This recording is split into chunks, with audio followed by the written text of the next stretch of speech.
বাংলাদেশ একটি কৃষি প্রধান দেশ। বাংলাদেশ কৃষি প্রধান দেশ হিসাবে ধান বাংলাদেশের অন্যতম একটি ফসল। গ্রাম বাংলার ঐতিহ্য অনুযায়ী ধান কাটা, মাড়াই এগুলো সব গ্রামেই শুধু দেখা যায়। তবে আমি আজকে ধান কিংবা এই বিষয়ে কোনো কথা বলতে আসিনি। আমি এসেছি ধান কেটে নেওয়ার পর ধানের যে গোড়া থাকে অথবা যেই অবশিষ্ট অংশটা থাকে সেটি নিয়ে কথা বলার জন্য। এটিকে ধানের লাড়া বলা হয়ে থাকে। অঞ্চলভেদে হয়তো এর ভিন্ন ভিন্ন নাম রয়েছে।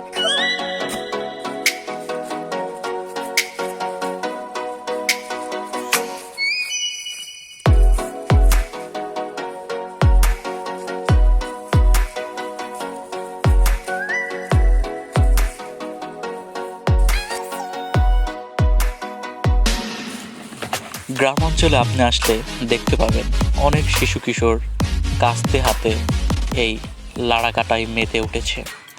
গ্রাম বাংলার এটি একটি ঐতিহ্য যে শিশু কিশোরেরা লাড়া কাটে।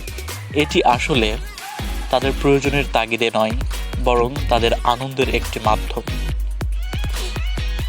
আপনি যদি দেখতে পাবেন তারা হয়তো লাড়া কাটার প্রতিযোগিতা করছে, অথবা সেই লাড়ার স্তূপে গড়াগড়ি করছে, আরও বিভিন্ন ধরনের খেলায় তারা মেতে ওঠে।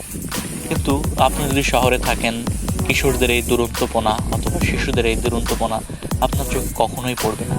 এটি একমাত্র গ্রামেরই ঐতিহ্য, গ্রামের বাংলারই ইতিহাস ঐতিহ্যের একটি অংশ।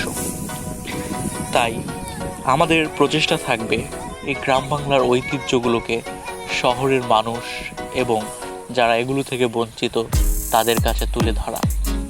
তাই সবসময় আমাদের পাশেই থাকবেন এবং আমাদেরকে সহযোগিতা করবেন এই গ্রাম বাংলার ঐতিহ্যগুলো তুলে ধরার প্রচেষ্টায়। ধন্যবাদ।